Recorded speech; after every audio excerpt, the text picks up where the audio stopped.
In case you missed it, Digimon Adventure was rebooted in 2020, giving new and old fans alike a little victory lap with this iconic series from the past. The show is not a beat-for-beat remake though, and it made that pretty clear from episode 1. It's more like a remix, taking existing Digimon themes and ideas from Adventure, from Our War Game, and from Try, plus some new ideas for good measure, and kind of slamming them all together. As of episode 65, the third last episode of the show, fans finally learned who or what has been pulling the strings from behind the curtain, who our big villain of the series is, what it wants, and how we'll be able to stop it in the finale. Now, in my episode 65 review, I provided this plot explainer, but I don't like that my story explanation is buried within an episode review that not everyone is going to easily find when searching for the plot of Digimon 2020. So I've decided to clip it out, add some new visuals, and repackage that plot explanation here in this Digimon 2020 explained in 5, 6, 7 minutes kind of video. So here we go. This is the behind the scenes lore setup leading to the events of Digimon Adventure 2020. The digital world is falling apart and the Digidestined are separated from their partners and pulled into this blank void of a world where Algomon, who was the first ever antagonist of the series that we met on the internet in episodes 1 to 3, he stares us down. Now, Algomon takes it upon himself to explain to the kids and to the audience watching at home just what the plot of Digimon Adventure 2020 has been all along. It's super compelling for Digimon, where it's true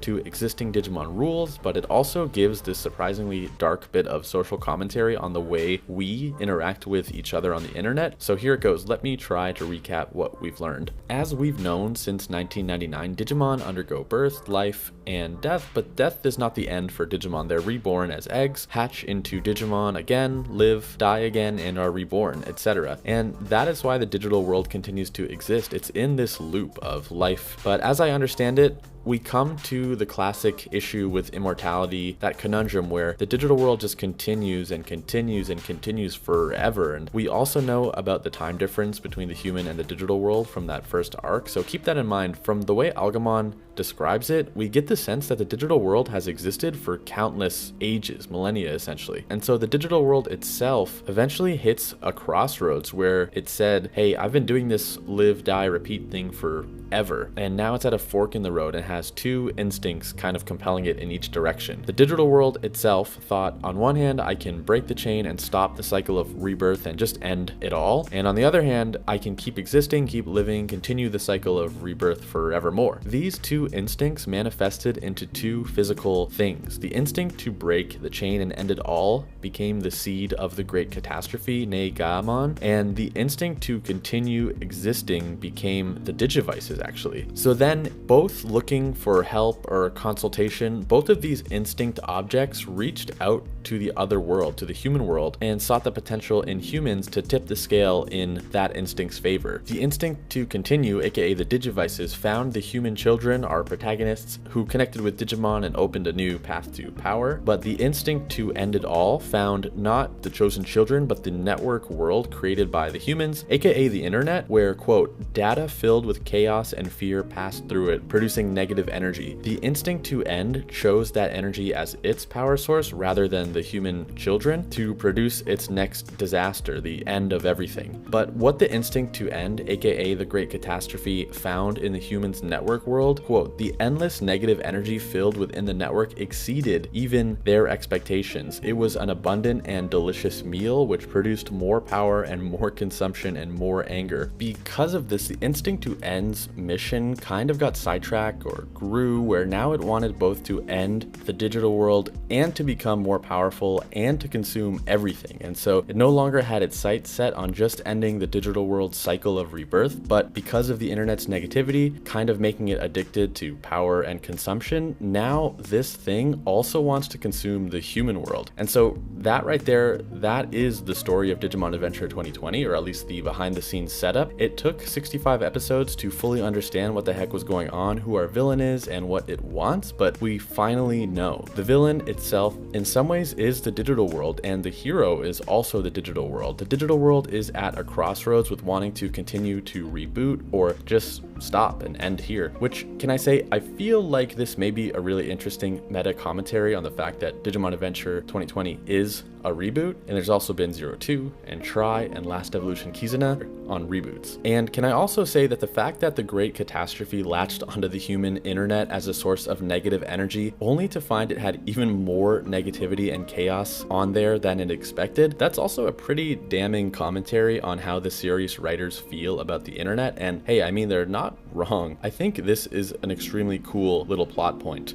or big plot point actually.